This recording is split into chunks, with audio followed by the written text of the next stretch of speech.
અને ભક્તિ તો માગે કોઈ પણ એવું હોય ભક્તિ માગશે, તમારી ખોડિયાલ હોય તો ભક્તિ માગશે, તમારી ચાઉંડ હોય તો ભક્તિ માગશે, તમારી સધી હોય તો ભક્તિ માગશે, તમારી કાળકા હોય તો ભક્તિ માગશે, તમારી એક નાની અમથી એક ઘરમાં કોઈ શિકોતર માતાનો દીવો થતો હોય એ ભક્તિ તો માગશે ને. ભક્તિ વગર કોઈ આશીર્વાદ આપતો. આજે માણસ આવે ને કે માતાજી તમે આશીર્વાદ આપો, તો હું આશીર્વાદ તો આલું છું ને. શ્રાપ તો અલાય નહીં, શ્રાપ અલાય એમ કહેવાય કે જ્યાં હું તને આશીર્વાદ ના આપો, આશીર્વાદ તો આલું જ છું. પણ તમારે વિશેષ આશીર્વાદ લેવા હોય ને તો વિશેષ ભજન કરજો. તમારી કુળદેવીનું મેળડી છું. મેં એવું નથી કીધું કે મારું ભજન કરજો, મારી ભક્તિ કરજો, મારા દીવા કરજો.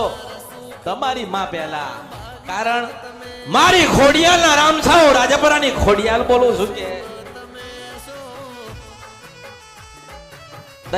દરેકની બનું હું, દરેકની બની ને કોઈ ચાવણ પૂજતો હોય તો એની ચાવણ બનવું છું.